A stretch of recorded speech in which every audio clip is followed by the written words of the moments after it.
All right, welcome today to this video, which will be Lightroom Classic demonstration tutorial, whatever you want to call it, number 4. And this one will have 4 parts to it. First part, I'm going to show you the radial filter, excuse me. The second, I'll show you the graduated filter.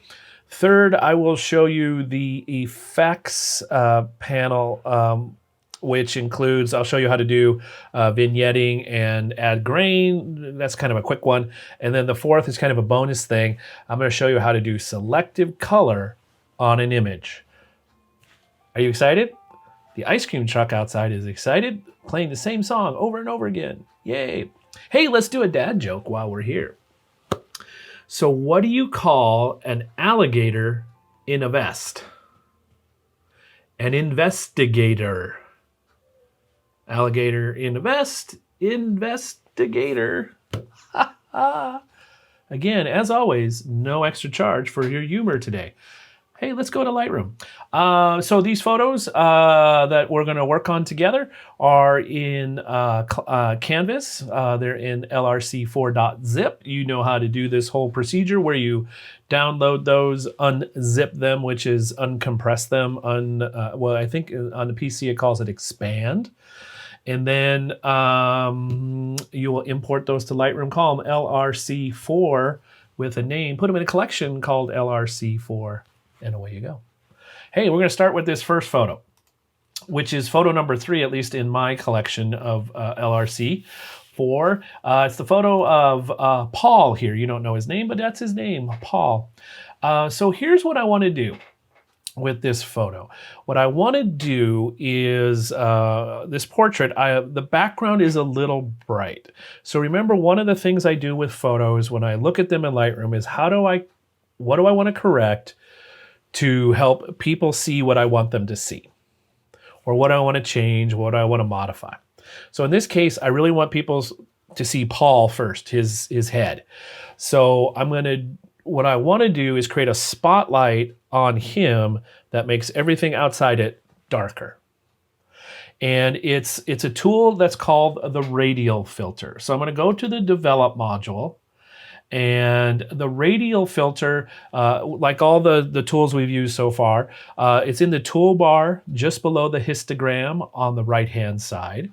It's the second tool from it's the third tool. Oh my gosh, I can't count today because it's Monday where I'm recording this.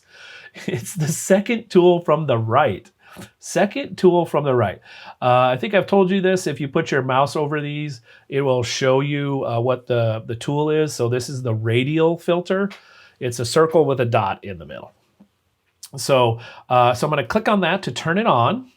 And as I do, remember when we, in Lightroom 3, we were talking about using the adjustment brush. And anytime you use the adjustment brush, when you click new or start with it, to double click the word effect, click twice on the word effect to reset all those settings. You'll notice my set has some texture clarity dehaze added. So I want to get rid of that to start. So I'm just going to double click effect. I'm going to do that on the tool both the tools I'm going to show you today. So what does this tool do? Well, here's what I want to do. Let me get it set up and then I'll show you how it works. What I want to do is make it darker outside of Paul's head. So I'm just going to start. Where do you start?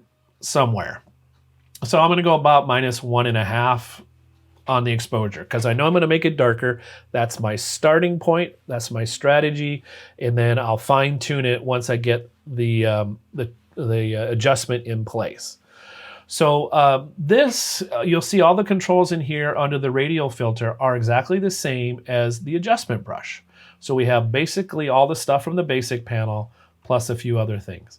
So to get started here, what I'm going to do, this tool will draw an oval shape, so an ellipse or a circle, and it draws from the center out. So wherever you click will be the center of your defined area, and then it draws a circle expanding out from there. So Paul's head is the thing I want to keep the way it is and create basically a spotlight here. So I'm going to click on Paul's head. The most head's middle is middle of the nose. So I'm just going to click, hold, and drag. Okay, click, hold, and drag. Now it's darker on Paul's head. Hang on a second. Don't worry yet. Don't worry yet. So I'm going to resize this first. Resize this real quick, just so I can see. And the way you resize it is just click those handles on the edges, and you'll see it drags from the center out. So it's just that easy. So here's the switch I'm going to make. In the tool controls, in the radial filter controls down here below the individual sliders, the feather is the soft edge, just like always, and it's set to invert right now. And invert means it's working on the inside of the circle. The natural way this tool wants to work is outside that circle. So if I turn off invert, I will see this. So now let's just see where the mask is. So I just put my cursor over the center dot, and I can see what's being changed. That's all the stuff in red is being affected by this filter. So basically what's inside is protected, unchanged when I'm in this non-inverted, I guess, normal mode. And what's outside is getting the change. So -1 is a little strong. So I'll just, -1.5, excuse me. So go back to about minus, I don't know, about 0.4, 0.5. So I just want to darken a little bit out there. Now, while you're there, you can do some other things. Remember what other things get your attention? Color, sharpness. So maybe I'll just pull the saturation down a little bit. I don't want to go to there because you can see it's affecting his head because of the feather. So just reduce saturation just a little bit out there. I'm going to take sharpness down just a little bit. You'll see the words on his shirt become a little less prominent. You may or may not want to do that. So really quickly, I've protected his head. The exposure on his head is where I liked it, but everything outside of it, I made it darker. Now, obviously, I can do this with the adjustment brush, but it's a lot more work to brush outside there. This is a nice, because his head is a regular shape. It's kind of an oval shape that I can draw, or at least approximate, and there we go. You can draw multiples of these, although when you're in this standard mode, the non-inverted mode, it's a little, you have to plan ahead and it doesn't work very well. I'll show you how to use this inverted mode on the next image. So when your edit is complete, click on done, and then there you go. Here's before, after. So we just darkened the background basically. Really cool. Nice and simple, very fast. Let's do this photo of Kate. I'm going to do the opposite here. So on this image, what I want to do is I want to make her face just a little bit brighter, and then I'm also going to introduce you to the next tool, which is called the Graduated filter. I'm going to make this darker over here, this background, because that's too bright. So let's start with the the Radial filter. So I'm going to click on it once. It inherited the results, what I did last time, -1.45. So I'm going to click, double click effect to reset everything. This time I'm going to uncheck invert, turn that off. No, I do want to invert. I'm sorry. I do want to invert this time. Invert means it's going to, inside the circle gets it gets changed. Outside gets protected.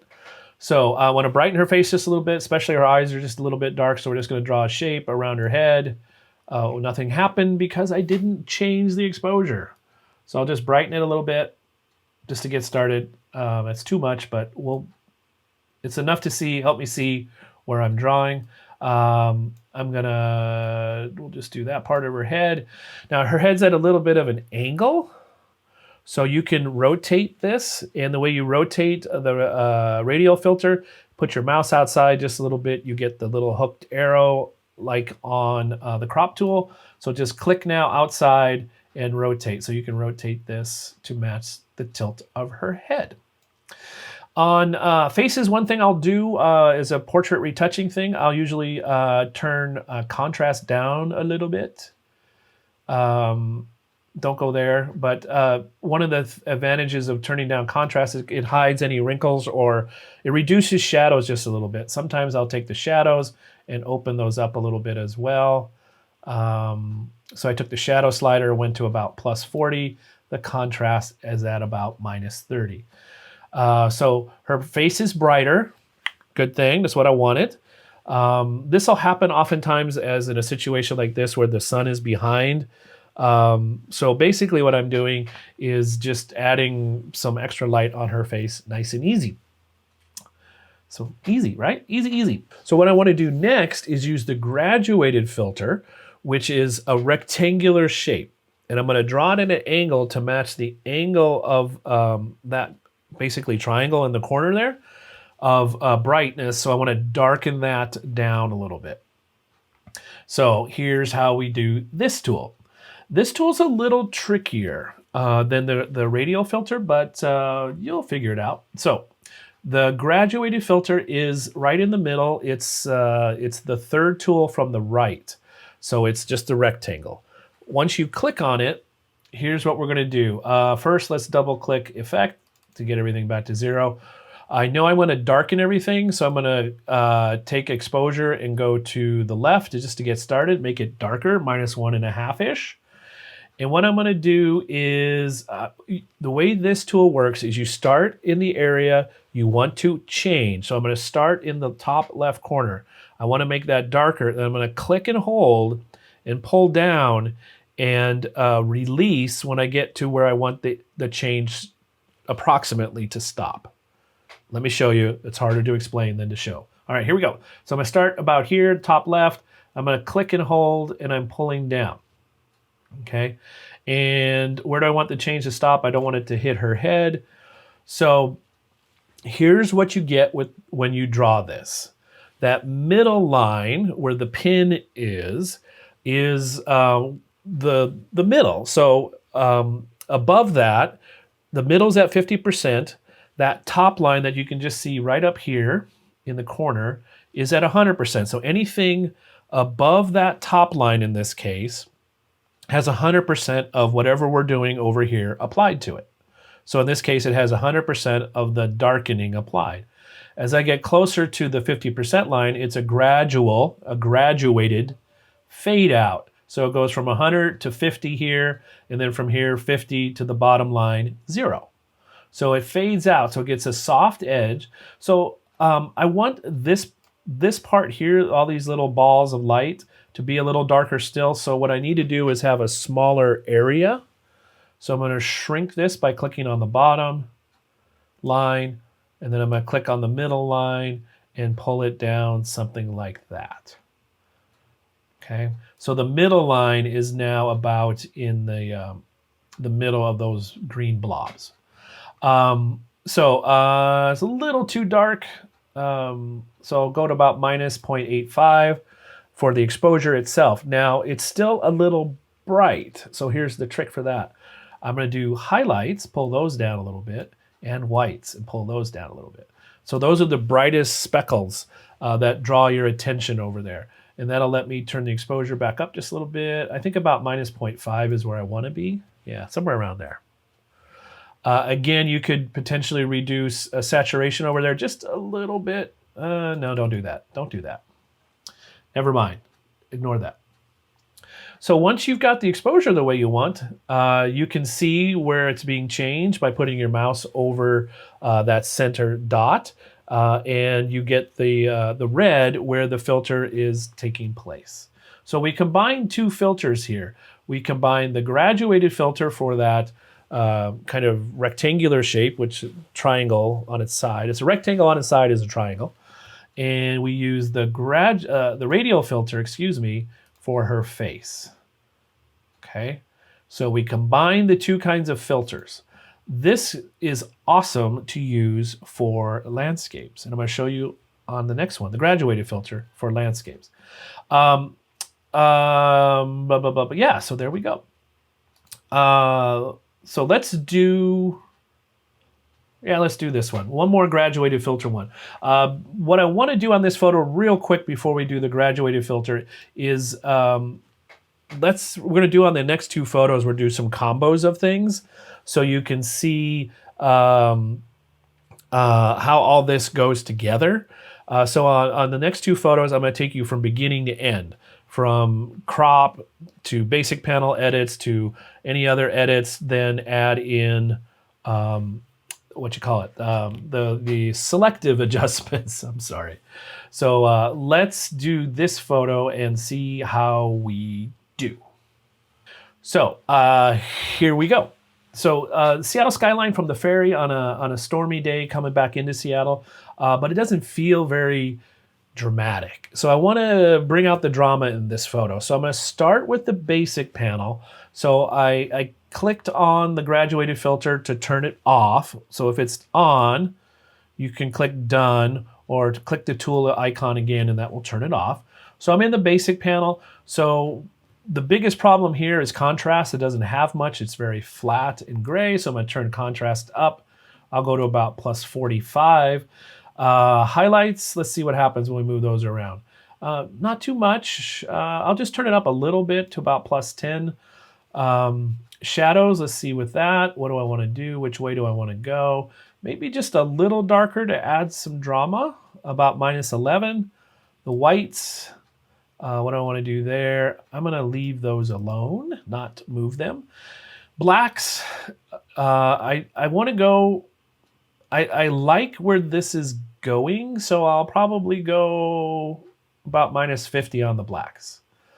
So now we have some separation of the city from the sky. Before, when we started, it was just all one tone of smudge. We're going to get some big changes here in the present section with texture, clarity, dehaze. We'll turn up texture because you know that's what I do. Go to about 30 on the texture. Clarity will give you more detail in the water in the city. So go to about 30 on that. And the dehaze, remember what the dehaze does? Clouds. So watch this. You turn the dehaze up, and that's way too much, obviously. But you can see there's a lot of detail in the clouds. So that's got me thinking, if I could just change the clouds, that might be get me to a place I kind of like. So if I could just add some dehaze and some maybe darkening into the clouds, that would add some extra drama. So that's what I'm going to do. So dehaze, I'm going to do at around 20, just a little nudge there. The city's a little dark now, I noticed, so I'm going to go plus on the shadows to about plus 18. Sometimes you'll change your mind as you go up and down. I'm going to leave vibrance and saturation alone and temperature and tint alone. The color tone I'm here is I'm fine with. And you might think, oh, Michael, why not go to HSL and darken this with luminance? And because everything's blue. So if I take the luminance and make it darker, everything gets darker. Good idea, though. Good idea. All right, let's go to the graduated filter. And what we're going to do is we're going to darken the top part of the photo. So I'm going to take the graduated filter. Now that I have it turned on, I'm going to double click the word effect just to get me back to 0. I'm going to take my exposure, go to about minus 1.5, just because that's a good place to see what we're doing. I'm going to click somewhere in the top third of the image, click, hold, and pull down. Again, I don't want, well, that's not too bad, but I think I want a little more drama in the bottom part. So I'm going to go for a shorter graduated area, a harder edge, and then move this down. So the way I'm moving it down is by clicking on the pin and pulling down, and I can adjust this after. So maybe just a little bit like that. Usually what I do when I edit this photo is I have the pin, the middle line, right above those clouds that are just above the city, those white clouds. So it's darker up here. I like that. A little too dark, a little too much. Maybe we need a little softer transition. Something like that. So my exposure on the graduated filter is about minus 1. I'm going to crank up dehaze, and let's see how that does. There we go. About 20. Yeah. So we're bringing out some of the, something like that. Yeah. So, and then fine tune it. Yeah. There we go. Let's say you wanted to do something with the water. You can add a second graduated filter. just click on the new button, just like we do for the adjustment brush. You can have more than one graduated filter, more than one radial filter. So let's say we want to do something from the bottom. So now what I'm going to do is start from the bottom and pull up. You can also do from the left, from the right, angles like I showed you on the previous photo with Kate. So I'm going to click, hold. Oh, I forgot to double click. Let's say I want to brighten the water a little bit. Just brighten it just a little bit. Give it a little more contrast. So I'm clicking, holding.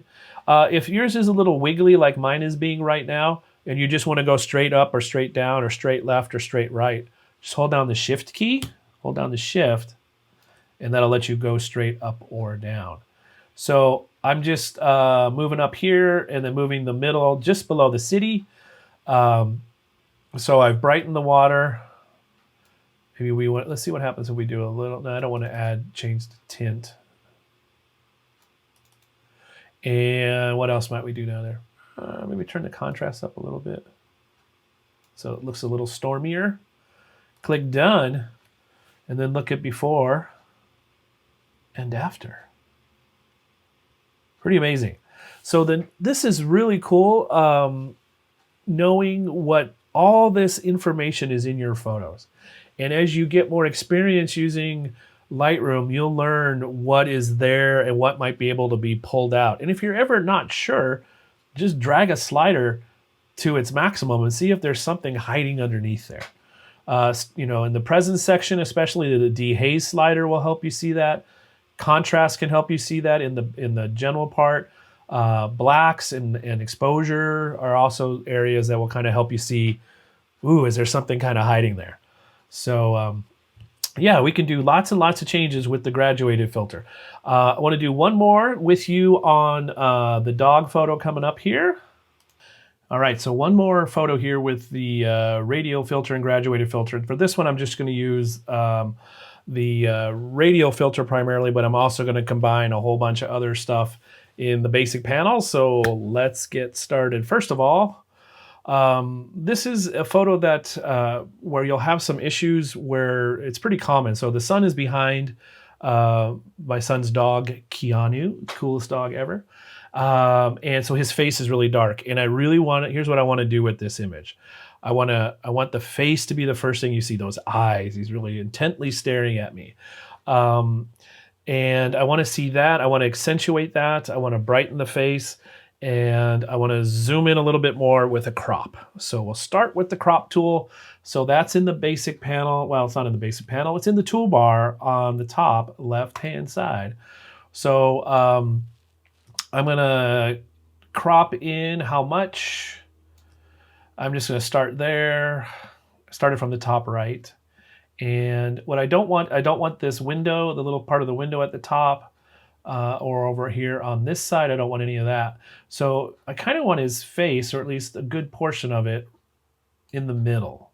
So I'm going to go a little wider. So no, actually I'm going to go a little more from the left. Yeah, there we go. So yeah, so here's what I'm doing. Here's what I'm looking at. So see this line here on this cushion. I'll use that kind of as a end point. The way these two pillows meet creates a little bit of a leading lines to pull your eyes in even more to this part of the image. So I think that's a good crop. I've removed the distractions around the edges, any awkward spaces where I feel like I'm too tight or not enough room. Let me pull down just a little bit. Something like that. Yeah, that'll work. Okay. Remember, we can always change our mind later on the crop tool. So click done, hit the return button, click the tool again. Lots of ways to get that going. So I could do the shadows, but now everything's brighter because I know his face is in a shadow. So that lets me think, okay, I can make his face brighter. That's about where I want his face, but I want everything else to be about where it is here. So I'm thinking radial filter. So let me get the rest of the photo the way I like it. So I'll increase the exposure just a little bit. I'll turn up contrast just a little bit. I will, what else? I think I'm going to pretty much leave everything else alone. And I'm not even going to do texture clarity dehaze on this Because what I'm going to do, I want all this stuff to be soft, and I want the texture, clarity, dehaze, the sharpening kind of things to happen on his face. So I'll add that with the radial filter. One thing I will do down in HSL is just like with the car photos, this bright green area here is pulling quite a bit of attention. So I'm going to do two things. I'm going to do the saturation and start there, and I'll pull the green saturation down, and I also pull the yellows because there's some yellow in that. So I don't want it to go black and white. I just want to make it not as prominent. So I'm darkening that up so that this will show up more later. It's not just a big empty space out here. All right, that's about it for now. Let's go to the graduated filter. I mean, the radial filter. I get those. My brain says one thing, my mouth says another all the time with these. So I want to be in invert mode because I want the change to happen on the face, inside the shape, inside the circle. So I'm in invert. My feather's at 50 on the brush, which is where I usually leave it. I'm going to double click effect. I'm going to take exposure. We'll go to about 1 to start, +1, +1, just to start. Click on the middle of his face, click, hold, and draw up like that. Again, okay, so you could use the adjustment brush, and you might be thinking, oh, you're making this brighter. That stuff's pretty bright already, so what I'm doing here isn't affecting this very much. So the radial filter is the fastest way to go, and I like to be as efficient as I can. So I've got that. Let's take the shadows, open those a little bit in his face. That's going to make a big difference. Bring out his eyes. And what else do we want to do? Not much else. We'll do a little texture. That'll bring out all the texture of his fur, his fluff. We'll do a little clarity, not a lot. A little dehaze, again, not a lot. Probably add. When you add texture, clarity, dehaze, especially clarity and dehaze, your image tends to get a little darker. So I'm going to add a little bit back in exposure-wise. And there we go. So now you've got those very intense eyes looking at you. You can see the look. So there is that. So a really quick way to edit a photo, bring attention with the radial filter, so you can say, look at this. This is what I want you to see. Again, here's where we started. That's where we started. So we've overcome the technical limits. And again, all this data is in the photo. It's just that the camera and the software have to decide, okay, this is what I'm going to capture. I've got one value of light that I can kind of show you I captured for, and I can show you one value of light when I display it to you. But Lightroom and other software lets you reshape that light into different ways. And that's what we've done here. So that's the graduated and radial filters. I hope you really like using them. They're pretty powerful and pretty simple to use. I think, they're actually, another quick story about the radial filter. There's a landscape photographer that I follow who uses the radial filter a lot in his landscapes. He'll use like little flat, kind of like thin saucer, almost frisbee shapes to edit just little portions of his landscapes. And I thought that's kind of genius, because it's a little more, it's a little faster, and in some ways it's easier to hide than if you were using the brush. Lots of ways to use these tools. All right, so if you have questions, let me know. Send me an email. If you want to have a Zoom online conversation about this, go find my office hours. Leave a note down here below in the comments of the video. Yeah, lots of ways to get in touch and have a conversation about how all this works. The radial and the graduated filters inside of Lightroom. Pretty doggone cool. All right, next up, we'll have a couple videos. I want to show you the effects panel and what's going on in there. See you there.